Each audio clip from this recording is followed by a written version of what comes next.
Hello student. तो आज हम स्टार्ट करेंगे lecture number 6, improvement in food resources का। आज के लेक्चर में हम बात करेंगे एनिमल हस्बेंड्री का सेकंड टॉपिक, जिसका नेम है पोइट्री फार्मिंग। ठीक है, इसके बारे में हम बात करेंगे आज से। तो स्टार्ट करते हैं आज का लेक्चर, पोइट्री फार्मिंग। देखो, पहले हमें पता होना चाहिए लेक्चर स्टार्ट करने से पहले कि पोइट्री फार्मिंग होता क्या है। क्या पोइट्री फार्मिंग होता क्या है? तो देखो, पोल्ट्री फार्मिंग क्या होता है, the keeping and rearing of birds. मतलब जो बर्ड्स होती हैं उनको कीपिंग करना, मतलब उनको रखना, और उनको रेयरिंग करना मतलब उनको पालना। किसके लिए? ताकि हमें उनसे, बर्ड से एग मिल सके और मीट मिल सके। इसको हम कहते हैं पोल्ट्री फार्मिंग। ठीक है, देखो, बर्ड्स को रखना और उनको पालना ताकि हमें उन बर्ड्स से मीट और एग मिल सके, इसलिए हम क्या करते हैं, पोल्ट्री फार्मिंग करते हैं। ठीक है, अब बात ये आती है कि कौन कौन सी बर्ड्स हैं जिनको हम पोल्ट्री में रखते हैं। ठीक है, तो देखो, आपने देखा होगा चिकन, जिसको हम कहते हैं आउल। क्या कहते हैं? आउल, जैसे कि आप इमेज में देख रहे होंगे। सेकंड है डक। क्या डक को भी हम क्या करते हैं, पालते हैं, इसकी भी फार्मिंग करते हैं ताकि हमें मीट और एग मिल सके। और टर्की। क्या टर्की? इन तीनों ही बर्ड्स को हम क्या करते हैं, पालते हैं, इनको रखते हैं, इनको पालते हैं, और ताकि हमें इनसे एग और मीट मिल सके। ठीक है, बात समझ में आ गई।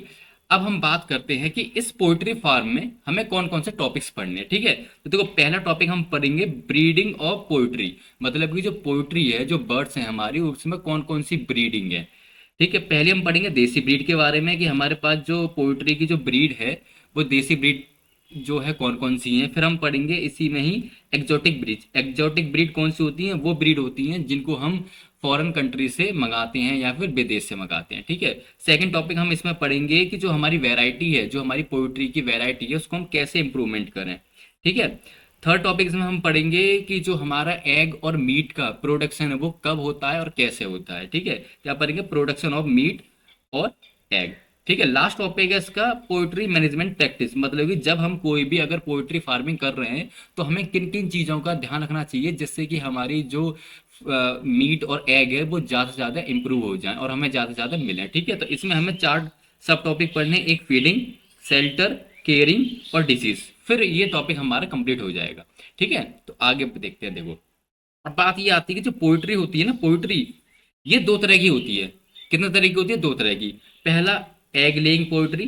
क्या? Egg laying poultry. और दूसरा है मीट पोइट्री। दूसरा कौन सा है? Meat poultry. अब बात करते हैं एग लेइंग पोइट्री क्या होता है। देखो, एग लेइंग पोइट्री वो पोइट्री होता है जिससे हमें, जिस पोइट्री से हमें एग मिलती है। क्या मिलते हैं? एग मिलती हैं। उसको हम क्या कहते हैं? एग लेइंग पोइट्री कहते हैं। ठीक है, बात समझ में आ गई। और एग लेइंग पोइट्री को, एग लेइंग पोल्ट्री को हम एगर और लेयर भी कहते हैं। क्या कहते हैं? एगर और लेयर भी कहते हैं।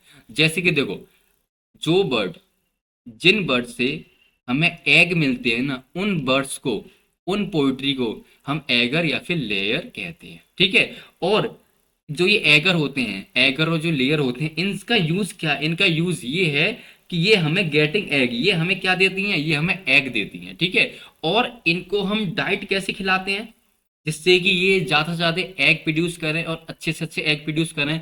तो इनको, जो ये पोल्ट्री है जो एग प्रोड्यूस करती हैं, इनको हम विटामिन और मिनरल्स खिलाते हैं। खाने में क्या खिलाते हैं हम इनको? विटामिन और मिनरल्स रिच डाइट खिलाते हैं, जिससे कि ये ज़्यादा से ज़्यादा एग प्रोड्यूस करें और अच्छे से अच्छे एग प्रोड्यूस करें। ठीक है, सेकंड आता है पोल्ट्री, मीट पोल्ट्री। क्या होता है? Meet poultry. मीट पोल्ट्री वो पोल्ट्री होता है जिससे हमें मीट मिलता है। इससे हमें एग नहीं मिलेगा, इससे सिर्फ और सिर्फ हमें मीट मिलेगा। ठीक है, और मीट पोल्ट्री को हम कहते हैं चिकन या फिर ब्रॉयलर। क्या कहते हैं? चिकन कहते हैं या फिर ब्रॉयलर कहते हैं। या फिर हम ये कह सकते हैं कि जिस बर्ड से हमें मीट मिलता है, उन बर्ड को हम चिकन या फिर ब्रॉयलर कहते हैं। ठीक है, अब मीट पोल्ट्री का यूज क्या है, इसका फायदा क्या है? इसका फायदा ये है कि इससे हमें क्या मिलता है? Getting milk. इस मीट पोल्ट्री से हमें क्या मिलता है? मीट मिलता है। क्या मिलता है? मीट मिलता है। और इनको हम कैसी डाइट देते हैं? इन बर्ड को हम कैसी डाइट देते हैं जिनसे हमें मीट मिलता है? इनको हम प्रोटीन और फैट रिच डाइट देते हैं। क्या देते हैं? प्रोटीन और फैट रिच डाइट देते हैं, ताकि जो हमारी जो पोल्ट्री है, बर्ड्स हैं, उनकी ग्रोथ अच्छी हो। क्योंकि जितनी ज़्यादा अच्छी ग्रोथ होगी उतना ही ज़्यादा हमें क्या मिलेगा? मीट मिलेगा, जैसा कि आप इस इमेज में देख सकते हो। ठीक है, तो ऐसे करके हमें जो है मीट पोल्ट्री से मीट मिलता है। बात समझ में आ गई? ठीक है, अब हम बात करते हैं आगे। पहला टॉपिक हम क्या पढ़ेंगे? ब्रीड ऑफ पोइट्री, क्या पढ़ेंगे, ब्रीड ऑफ पोइट्री। जो हमारी पोइट्री है, बर्ड है, उसमें कौन कौन सी ब्रीड है, ठीक है। तो इसमें हम बात करेंगे दो ब्रीड के बारे में। कितने बारे में, दो ब्रीड। एक देसी ब्रीड, एक किसके बारे में बात करेंगे हम, देसी ब्रीड, और दूसरी हम बात करेंगे एक्जोटिक ब्रीड। किसकी बात करेंगे, एक्जोटिक ब्रीड। तो अब हम देखते हैं कि देसी ब्रीड के बारे में, ठीक है। तो देखो, जो देसी ब्रीड होती है ना, उसको हम इंडिजिनस ब्रीड भी कहते हैं। क्या कहते हैं, इंडिजिनस ब्रीड भी कहते हैं, मतलब कि इंडियन ब्रीड भी कहते हैं, ठीक है। और ये जो देसी ब्रीड है ना, ये एक प्योर ब्रीड होती है। क्या होती है, प्योर ब्रीड होती है आउल की, प्योर ब्रीड होती है चिकन की, ठीक है। बात समझ में आई। अब बात करते हैं कौन कौन सी ब्रीड है, देसी ब्रीड जो हमारे भारत में पाई जाती है। तो देखो, मोस्टली 5 ब्रीड जो हमारे भारत में पाई जाती हैं वो ये है। पहली पाई जाती है असील। कौन सी, असील पाई जाती है बहुत ज्यादा हमारे भारत में। दूसरी है चितगोन, कौन सी, चितगोन। और तीसरी है कदकनाथ। और चौथी है घगूस। और पांचवी है बुरसा। कितनी है, ये 5 देसी ब्रीड हैं जो हमारे भारत में बहुत ज्यादा पाई जाती हैं, ठीक है। जिसमें कि जो असील ब्रीड है ना, असील ब्रीड, ये सबसे ज्यादा पॉपुलर ब्रीड है हमारी पोल्ट्री फार्मिंग के लिए। असील क्या है, असील जो है मोस्ट पॉपुलर ब्रीड है हमारी पोल्ट्री फार्मिंग के लिए। मतलब कि अगर हमारे भारत में कोई भी पोल्ट्री फार्मिंग कर रहा होगा ना, तो सबसे ज्यादा जो ब्रीड मिलती है ना देसी में, वो मिलती है असील ब्रीड। कौन सी मिलती है, असील ब्रीड, ठीक है। अब इसी के बारे में थोड़ा बात करते हैं। जो असील ब्रीड होती है ना, उसका जो एवरेज वेट होता है ना, कॉक का, कॉक को हम कहते हैं मेल फाउल। क्या कहते हैं, मेल फाउल। मतलब मुर्गा का जो एवरेज वेट होता है ना, वो होता है 4.5 kg। कितना होता है, 4.5 kg होता है, ठीक है। और यहीं पे जो हैन होती है ना, फीमेल, जिसको हम फीमेल फाउल कहते हैं, मुर्गी कहते हैं, उसका जो एवरेज वेट है ना, वो होता है 3.5 kg। कितना होता है, 3.5 kg, मतलब 3.5 kg होता है, ठीक है। अब बात कर लेते हैं कि जो हमारी जो देसी ब्रीड है, इनका फायदा क्या है और इनका नुकसान क्या है। देखो, इनका फायदा ये है, इनका एडवांटेज ये होता है, जो हमारी देसी ब्रीड होती हैं, कि ये होती हैं स्ट्रॉन्ग। क्या होती हैं, स्ट्रॉन्ग होती हैं। और इनको ना बीमारी नहीं लगती है, डिसीज रेजिस्टेंस होती हैं। मतलब जो हमारी तो देसी ब्रीड है ना, ये स्ट्रॉन्ग होती हैं, ठीक है। और इनको ना डिसीज नहीं लगती, क्योंकि ये डिसीज रेजिस्टेंस होती है, इनको बीमारी बहुत मुश्किल से लगती है, ठीक है। बात समझ में आई। लेकिन इनका एक नुकसान भी है। नुकसान ये है, इनका डिसएडवांटेज ये है कि जो ये मुर्गा और मुर्गी होती है ना, हमारी देसी ब्रीड, ये साइज में छोटी होती है। कैसी होती है साइज में, ये साइज में जो है छोटी होती है, स्मॉलर इन साइज होती है। और इनका ग्रोइंग रेट भी ना स्लो होता है। क्या होता है, स्लो ग्रोइंग रेट होता है, मतलब धीरे धीरे ये बढ़ती है, ठीक है। और इसका नुकसान क्या, डिसएडवांटेज क्या है, कि जो ये एग देती है ना, ये बहुत कम नंबर में देती हैं। एग ले लेस नंबर, मतलब ये अंडे देती हैं तो बहुत कम देती है। और एग का साइज भी ना छोटा होता है। क्या होता है, एग का साइज भी छोटा होता है, स्मॉल साइज का एग होता है इनका। तो ये इसके जो है डिसएडवांटेज है हमारी देसी ब्रीड की, ठीक है। अब हम बात कर देते हैं एक्जोटिक ब्रीड। कौन कौन से हैं हमारे भारत में एक्जोटिक ब्रीड, ठीक है। अब हम बात करते हैं एक्जोटिक ब्रीड के बारे में। किसके बारे में बात करते हैं, एक्जोटिक ब्रीड के बारे में, ठीक है। अब एक्जोटिक ब्रीड क्या होती है, देखो, वो ब्रीड जिसको इंपोर्ट किया जाता है फ्रॉम दी एब्रॉड या फिर अदर कंट्री से। जिस ब्रीड को अदर कंट्री से या बाहर की कंट्री से मंगाया जाता है, उन ब्रीड को हम कहते हैं एक्सोटिक ब्रीड कहते हैं। क्या कहते हैं, एक्सोटिक ब्रीड कहते हैं या फिर विदेशी ब्रीड कहते हैं, ठीक है। अब बात कर लेते हैं कौन कौन सी ब्रीड है। तो देखो, हमारे भारत में, अवर इंडिया, सिर्फ 2 ही एक्सोटिक ब्रीड प्रेजेंट है। कितनी एक्सोटिक ब्रीड प्रेजेंट है, 2। मोस्टली 2 ही एक्सोटिक ब्रीड प्रेजेंट है हमारे भारत में, जिनको हमने बाहर से मंगाया है। पहली व्हाइट लेग हॉर्न। कौन सी है पहली, व्हाइट लेग हॉर्न, ठीक है। अब जो व्हाइट लेग हॉर्न है ना, ये सबसे ज्यादा पूरे वर्ल्ड वाइड में जो पोल्ट्री फार्म में जो ब्रीड होती है ना, वो व्हाइट लेग हॉर्न ही होती है। क्या होती है, व्हाइट लेग हॉर्न ही होती है। तो लिखा होता है most popular poultry breed world wide. पूरे वर्ल्ड में जो पोल्ट्री फार्मिंग में सबसे ज्यादा ब्रीड मिलती है ना, वो व्हाइट लेग हॉर्न ही मिलती है, ठीक है। ये जो है, ये इसका जो बॉडी साइज होता है ना, ये स्मॉल होता है। क्या होता है, स्मॉल होता है। और ये कैसे कलर की होती है, ये पूरी व्हाइट कलर की होती है, ठीक है। और जो ये एग प्रोड्यूस करती है ना, ये लंबे एग और व्हाइट एग प्रोड्यूस करती है। मतलब कैसे होते हैं, जो इसके अंडे जो होते हैं वो लंबे होते हैं और वो व्हाइट कलर के होते हैं, ठीक है। अच्छा, दूसरी एक्सोटिक ब्रीड कौन सी है हमारे भारत में, जिसको हमने बाहर से मंगाया, दूसरी है रोड इसलैंड रेड। कौन सी है, रोड इसलैंड रेड। ये कैसे कलर की होती है, ये होती है रेडिश ब्राउन कलर की होती है, ठीक है। कैसी कलर की होती है, रेडिश ब्राउन कलर की होती है। और इसका रोड आइसलैंड रेड नाम इसलिए पड़ा क्योंकि इसको हमने यूएसए के रोड आइसलैंड से क्या कराया, मंगाया है। और वहीं पर जाके क्या और वहीं पर ये सबसे ज्यादा ग्रो होती है, इसलिए इसका नाम रेड इसलैंड रेड पड़ा। ठीक है। अच्छा, ये एक गुड एग लेयर होती है। क्या होती है? Good egg layer. अब लेयर किसको कहते हैं? लेयर हम उन वर्ड्स को कहते हैं जो एग ले करती हैं। तो ये एग भी अच्छे प्रोड्यूस करती है, ज्यादा करती है, तो इसको ये जो है ये गुड एग लेयर भी होती है। और साथ में एक गुड ब्लॉयलर भी होती है। क्या होती है? गुड ब्लॉयलर भी होती है। ब्लॉयलर क्या होता है? ब्लॉयलर वो पोल्ट्री होती है या वो वर्ड होता है जिससे हमें चिकन मिलता है, मीट मिलता है। ठीक है, यहाँ तक की बात होगी।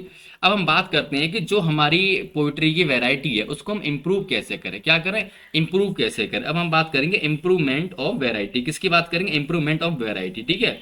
अच्छा, जब हम अपनी पोइट्री की वैरायटी को इम्प्रूवमेंट करेंगे तो हम ये चाहेंगे कि कुछ हमारे ना पसंदीदा करेक्टर आए, मतलब जो करेक्टर हम चाहते हैं, जो डिजायरेबल करेक्टर चाहते हैं, वो हमारी वैरायटी के अंदर आए। अब हम बात करते हैं कि हम कौन कौन से डिजायरेबल करेक्टर चाहते हैं कि हमारी पोइट्री के अंदर हों। इसकी बात करते हैं ऑप्टेन सम डिजायरेबल करेक्टर, कि हमें ये कुछ करेक्टर, ये कुछ डिजायरेबल करेक्टर ऑप्टेन हो जब हम जो है अपनी ब्रीड को इंप्रूवमेंट करें। तो अब हम बात करते हैं कौन कौन से करेक्टर हैं। ठीक है। बात पहला है improvement quality and quantity of चिक। जो चिक, जो हमारी पोइट्री है या बर्ड है, उसकी क्वालिटी अच्छी हो और उसकी क्वांटिटी अच्छी हो। क्वांटिटी अच्छी मतलब अगर वो नंबर में ज्यादा होंगे तो हमें ज्यादा एग भी मिलेंगे, ज्यादा मीट भी मिलेगा। ठीक है। दूसरा, टॉलरेंस टू हाई टेम्परेचर। ऐसी ब्रीड हम चाहते हैं अपनी पोइट्री की कि वो हाई टेम्परेचर को झेल सके, टॉलरेंस कर सके हाई टेम्परेचर को, और लो मेंटेनेंस रिक्वायर्ड, और उसको और उसकी देखभाल के लिए ना हमें कम चीजों की जरूरत पड़े, मतलब कम खाना दें तब भी वो अच्छे से ग्रो करे, हम उसकी कम देखभाल करें तब भी वो अच्छे से ग्रो करे। तो ऐसी हमें ब्रीड चाहिए, ऐसी हमें वैरायटी चाहिए जो लो मेंटेनेंस में भी रह सके अच्छे से। ठीक है। तीसरा, डेवलप ऑफ लेयर। जो हमारी लेयर है ना, लेयर कौन होते हैं? जिनसे हमें एग मिलते हैं। तो जो लेयर है ना उनका साइज क्या हो? रिड्यूस हो, साइज में वो कौन कैसी हो? छोटी हो, लेकिन लेकिन without reducing the egg size. लेकिन उनका अंडे जो जब वो अंडे देंगी तो उनका जो अंडे का साइज है वो कम नहीं होना चाहिए, वो अच्छा होना चाहिए। ठीक है। मतलब वो वर्ड जो अंडे देती हैं उनका साइज हो छोटा, मतलब मुर्गी का साइज हो छोटा, लेकिन जब वो अंडे दें तो वो अच्छे दें और ज्यादा से ज्यादा अंडे दें और बड़े अंडे दें। ठीक है।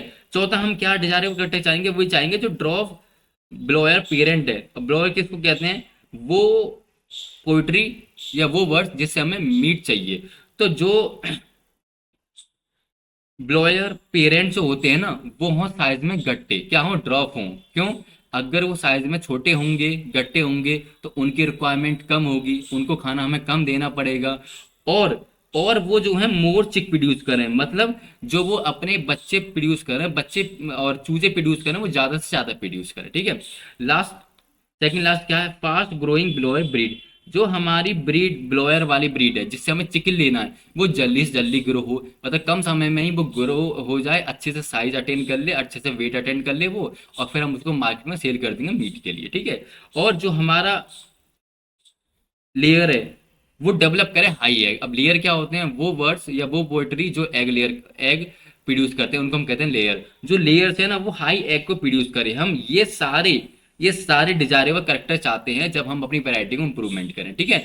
इसी चीज को ध्यान में रखते हुए, इसी सारे डिजायरेबल करेक्टर को ध्यान में रखते हुए ना हमारी कुछ रिसर्चें चल रही हैं। क्या चल रही? रिसर्चें चल रही हैं बहुत सारी। तो वेरियस रिसर्च प्रोग्राम चल रहे हैं हमारे। कहाँ पर चल रहे हैं? सेंट्रल, कहाँ पे चल रहे हैं ये सारे program? Central poultry breeding farm में। कहाँ चल रहे हैं? सेंट्रल पोएट्री ब्रीडिंग फार्म में ये सारे रिसर्च चल रहे हैं ताकि हम जो है अपनी पोएट्री की ब्रीड को इम्प्रूवमेंट कर सकें। अब ये सेंट्रल पोएट्री ब्रीडिंग फार्म कहाँ कहाँ पर है हमारे भारत में? तो ये 3 जगह पर है। कहाँ पे लोकेटेड है? 3 जगह पे।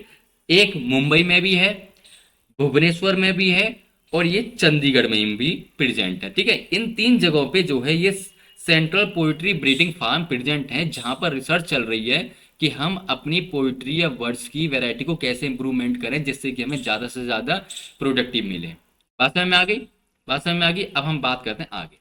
आगे हम बात करते हैं प्रोडक्शन ऑफ मीट और एग की। किसकी बात करेंगे? जो हमारा मीट है और एग है उसके प्रोडक्शन की बात करेंगे। ठीक है। तो पहले हम स्टार्ट करते हैं प्रोडक्शन ऑफ एग। किसकी बात करते हैं? पहले हम प्रोडक्शन ऑफ एग की बात करते हैं। ठीक है।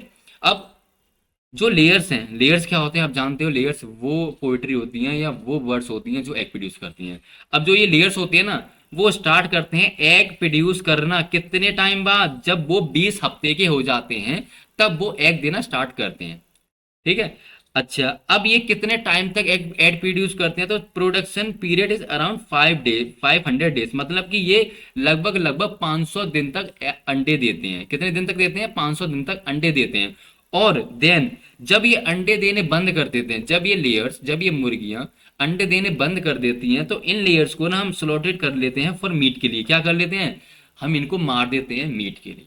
ठीक है, मतलब पहले उन्होंने अंडे दिए लगभग लगभग 500 दिन तक, और जैसे ही अंडे देना बंद कर देती हैं तब हम इनको क्या कर देते हैं? मार देते हैं, ताकि हमें इनसे मीट मिल सके। ठीक है, जैसे कि आप इस इमेज में देख पा रहे होंगे, ये क्या है? ये लेयर्स है। क्या है? ये लेयर्स है। ठीक है, अब हम बात करते हैं वेजिटेरियन एग के बारे में। किसकी बात करते हैं? Vegetarian egg. क्योंकि जो तुम एग खाते हो ना मार्केट से लेके, वो आप वेजिटेरियन एग खाते हो। कौन से एग खाते हो? वेजिटेरियन एग खाते हो। अब ये वेजिटेरियन एग होते क्या है? वेजिटेरियन एग जो है ना, ये इनफर्टाइल एग होते हैं। क्या होते हैं? इनफर्टाइल एग होते हैं। इनफर्टाइल एग का मतलब ये है कि ये एग जो है ना, इनमें से चूजा नहीं निकलेगा, मतलब ये एग जो है चूजा नहीं बना पाएंगे। ठीक है, और जो ये इनफर्टाइल एग होते हैं ना, इनको प्रोड्यूस करते हैं लेयर। कौन प्रोड्यूस करते हैं? लेयर। लेयर आप जानते ही हो, वो बर्ड्स या वो पोल्ट्री जो एग प्रोड्यूस करते हैं उनको हम कहते हैं लेयर्स। ठीक है, अब जो ये इनफर्टिलिटी एग है ना, इसको प्रोड्यूस करती है बाय हैंड। कौन करती है? मुर्गी इसको प्रोड्यूस करती है without the presence of cock, मतलब बिना कॉक के प्रेजेंस में ये मुर्गी जो है अंडे देती हैं, और उन अंडों को हम कहते हैं इनफर्टाइल एग या फिर वेजिटेरियन एग, जिससे कि कोई चूजा नहीं बनेगा, कोई भी मुर्गी का बच्चा नहीं बनेगा। ठीक है, और अगर कोई अंडा मुर्गी ने दिया जिसमें कि मुर्गी ने अपनी मदद से भी बनाया, साथ में कॉक मुर्गी की मदद से भी बनाया, तो जब वो अंडा होगा तो उसको हम कहेंगे फर्टाइल एग, और उस ही अंडे में से चूजा बाहर निकलेगा। ठीक है, बात समझ में आ गई। लेकिन वेजिटेरियन एग जो होते हैं या इनफर्टिलिटी एग होते हैं, इनको जो है मुर्गी सिर्फ अकेली बनाती है बिना किसी कॉक की हेल्प से, इसीलिए इसमें से कोई चूजा नहीं निकलता। इसको हम कहते हैं वेजिटेरियन एग या फिर इनफर्टाइल एग कहते हैं। बात समझ में आ गई। आगे देखिए, आगे हम बात करते हैं प्रोडक्शन ऑफ मीट की। किसकी बात करते हैं? प्रोडक्शन ऑफ मीट की। ठीक है, अब मीट को कौन प्रोड्यूस करेगा? मीट को प्रोड्यूस करेगा ब्लॉयलर। अब ब्लॉयलर किसको कहते हैं? हम उनको कहते हैं, उन पोल्ट्री या उन वर्ड्स को कहते हैं जो मीट प्रोड्यूस करते हैं। ठीक है, अब देखो, जो चिकन है, जो हमारे जो फाउल है ना, वो जो हमारा मीट है, चिकन है, वो हमें राइस होता है फ्रॉम, कब कब मिलता है हमें?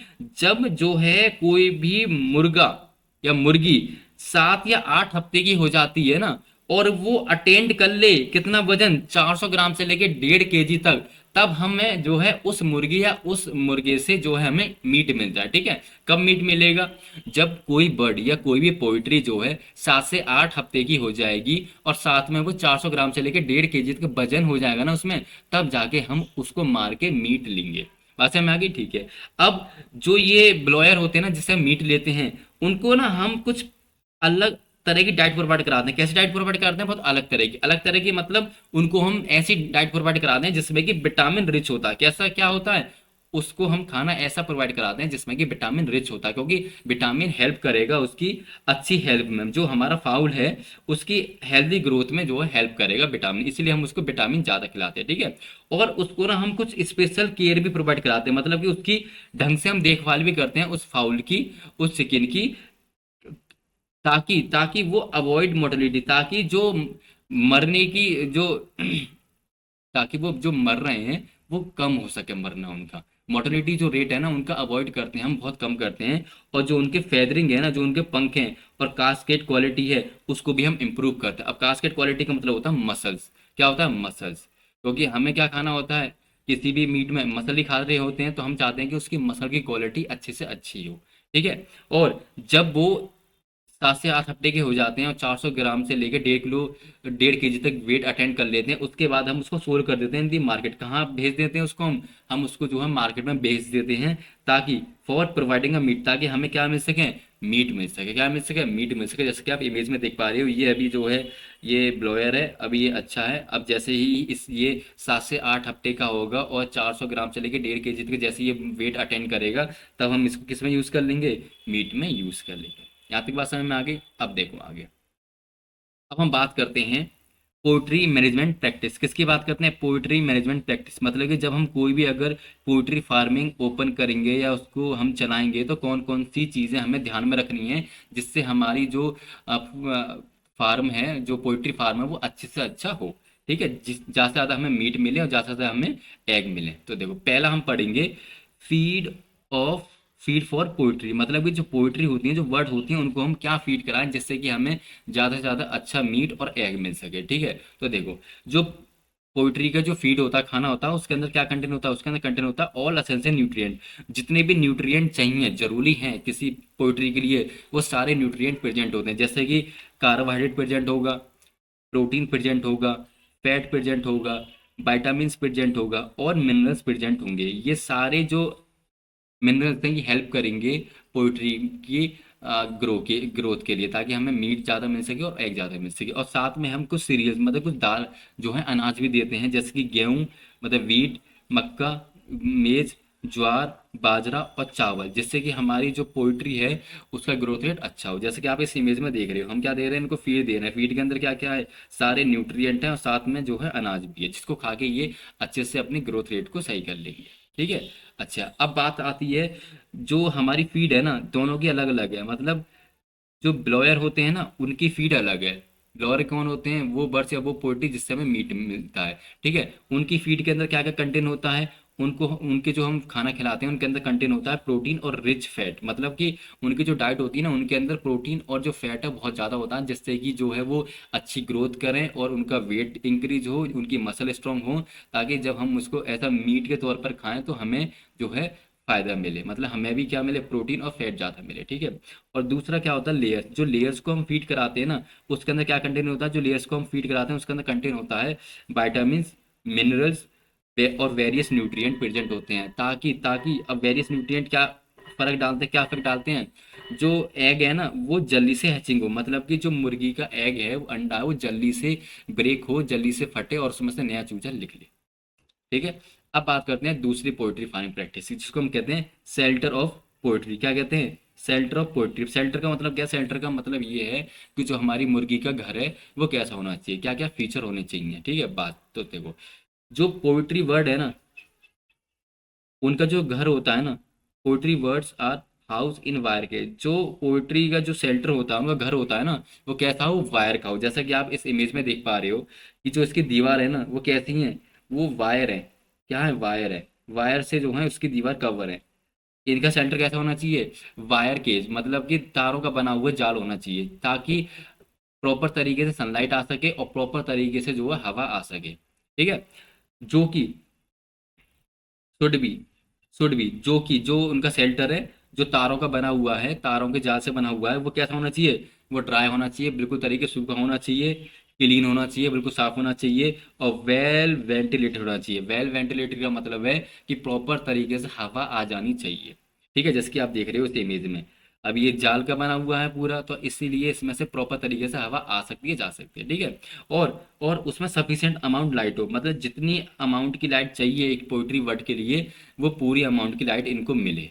ठीक है, अच्छा और क्या करते हैं हम इस शेल्टर के अंदर? जो डिफरेंट एज ग्रुप के बर्ड है ना, मतलब कि जो अलग अलग ग्रुप की बर्ड है, मतलब एक हफ्ते की जो बर्ड है, 2 हफ्ते की बर्ड है, 1 महीने की बर्ड है, 2 महीने की बर्ड है, हम उनको क्या करते हैं? कीप सेपरेटली, मतलब उनको अलग अलग रखते हैं, मतलब ग्रुप बना देते हैं कि अगर 1 हफ्ते की जो ये बर्ड है या पोइट्री है, इनको हम अलग रखेंगे, और जो 2 हफ्ते की जो पोइट्री है या बर्ड है उनको हम अलग रखेंगे। तो ऐसे ऐसे हम उनके एज के ग्रुप पर जो है बर्ड्स को अलग अलग रखेंगे। ठीक है, अच्छा और जो उनका शेल्टर होता है ना, जो उनका घरवार होता है, वो सेफ होता है। किससे होता है? सेफ फ्रॉम चूहे, रैट, कैट और डॉग। चूहे और बिल्ली और कुत्तों से क्या होता है? बिल्कुल सेफ होता है। अगर चूहे, बिल्ली और ये डॉग इसके अंदर आ गए, तो ये चूहे, बिल्ली और कुत्ते ही हमारे ये बर्ड्स को खा जाएंगे, जिससे कि हमारा एक भारी नुकसान होगा। तो हम क्या करते हैं कि इसके अंदर जो है ना, चूहे और बिल्ली और डॉग को नहीं आने देते, जिसकी वजह से हमारा जो शेल्टर है वो सेफ। अब हम स्टार्ट करते हैं तीसरा, केयर ऑफ पोइट्री। इसकी बात करें, केयर ऑफ पोइट्री। ठीक है, अब देखो, जो पोइट्री लाइफ होती है ना, जो पोइट्री के वर्ड होती हैं, उनके लाइफ का है ना 2 फेज होते हैं। कितने फेज होते हैं? 2 फेज होते हैं। पहले फेज को हम कहते हैं, जो पोइट्री लाइफ होती है उसके 2 फेज होते हैं। फर्स्ट फेज को हम क्या कहते हैं? ग्रोइंग पीरियड कहते हैं। क्या कहते हैं पहले फेज को? ग्रोइंग पीरियड कहते हैं। इस ग्रोइंग पीरियड में जो है पोइट्री और पोइट्री बर्ड जो है वो ग्रो कर रही होती हैं, ठीक है, अपने साइज को बड़ा कर रही होती हैं, ठीक है। अच्छा, उसके बाद आता है सेकंड फेज। कौन सा आता है? Second phase. सेकंड फेज जो होता है ना, जो ब्लॉयर होते हैं उसके सेकंड फेज को हम क्या कहते हैं? Chicken phase. क्या कहते हैं? Chicken phase. इस चिकन फेज में क्या करते हैं? ब्लॉयर जो है तैयार हो जाते हैं मीट के लिए। किसके लिए तैयार हो जाते हैं? मीट के लिए कहते हैं। और इस चिकन फेज को हम क्या कहते हैं? चिकन फेज को हम कहते हैं ग्लोअर पीरियड। क्या कहते हैं? चिकन फेज को ग्लोअर पीरियड कहते हैं, ठीक है। अब जो ग्रोअर पीरियड होता है या फिर ब्लॉयर होता है ना, इसमें जो है ना, जो बर्ड्स है, पोल्ट्री है, उसको जरूरत पड़ती है, नीड होती है प्रोटीन और फैट रिच डाइट। किसकी जरूरत होती है? प्रोटीन और फैट रिच डाइट की जरूरत होती है, ठीक है। और साथ में ना उसको इनफ स्पेस की जरूरत होती है, मतलब खुली जगह की जरूरत होती है, ज्यादा से ज्यादा जगह की जरूरत होती है, ठीक है। और विद लाइट, मतलब उस जगह पर जो है लाइट भी आनी चाहिए, ठीक है। अच्छा, दूसरा आता है एग लेइंग फेज। अब एग लेइंग फेज किसका फेज है? ये दूसरा, ये है जो लेयर्स होते हैं। लेयर्स कौन होते हैं? जो एग देती हैं बर्ड्स, पोइट्री, उनको हम कहते हैं लेयर्स। तो लेयर्स का सेकंड फेज कौन सा होता है? कौन सा होता है? उसको हम कहते हैं एग लेइंग फेज कहते हैं, ठीक है। इस फेज में क्या करेंगे? जो लेयर्स होती है वो एग देना स्टार्ट कर देती है। क्या देना स्टार्ट कर देती है? एग देना स्टार्ट कर देती है। और इसी एग लेइंग फेज को हम क्या कहते हैं? लेइंग पीरियड कहते हैं। क्या कहते हैं इस एग लेइंग फेज को?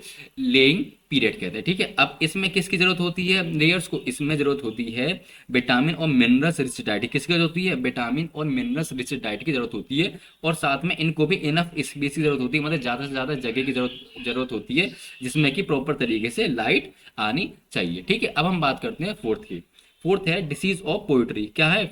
फोर्थ है डिसीज ऑफ पोइट्री। मतलब पोइट्री जब हम करते हैं तो कौन कौन सी डिसीज लग जाती हैं उनके बारे में पढ़ेंगे, और उन डिसीज को कौन कॉज करता है ये पढ़ेंगे, और उन डिसीज से हम कैसे बचाएं अपनी पोइट्री को, कैसे प्रिवेंट करें ये पढ़ेंगे, ठीक है। तो बात करते हैं, देखो, जो ये पोइट्री होती है ना, पोइट्री जो ये बर्ड्स होती हैं, ये सफ़र करती हैं वेरियस डिसीज से, मतलब अलग अलग तरह के डिसीज से ये सफ़र करती है, ठीक है। और उन डिसीज को कौन कॉज करता है? उन डिसीज को कॉज करते हैं वायरस। कौन कॉज करता है? वायरस करता है। और कौन कॉज करता है? बैक्टीरिया कॉज करता है। और कौन करता है? फंजाई कॉज करता है, ठीक है। अब हम बात करते हैं जो वायरस से कॉज होने वाली डिसीज है वो कौन कौन सी है। पहली है फ्लू। कौन सी है? फ्लू है। दूसरी है डर्मेटिस। कौन सी है? डर्मेटिस। तीसरी है फ्लो फाउल फॉक्स। कौन सी है? Fowl pox. और चौथी है रानीखेत। कौन सी है? रानीखेत। तो ये जो चार डिसीज है जो पोल्ट्री में हो जाती हैं, इनको कॉज कौन करता है? इनको करता है वायरस कॉज, ठीक है। अब हम बात करते हैं बैक्टीरिया से कौन कौन सी होती है। देखो, बैक्टीरिया से होती है ट्यूबरकुलोसिस। कौन सी होती है? ट्यूबरकुलोसिस होती है बैक्टीरिया से। और कोरेला होती है। कौन सी होती है? कोरेला होती है। और डायरिया होती है। कौन सी होती है? डायरिया होगी, ठीक है। ये हो गई बैक्टीरिया से होने वाली डिजीज, किसमें? पोल्ट्री में, बर्ड्स में, ठीक है। अब बात करते हैं फंजाई से कौन कौन सी होती है। तो फंजाई से होती है एस्परजिलोसिस। कौन सी होती है फंजाई से? एस्परजिलोसिस नाम की डिसीज होती है पोल्ट्री में, जो कि फंजाई कॉज करती है, ठीक है। अब हम बात करेंगे कि इन डिसीज से हम अपनी पोल्ट्री को कैसे प्रिवेंट करें, कैसे बचाएं, ठीक है।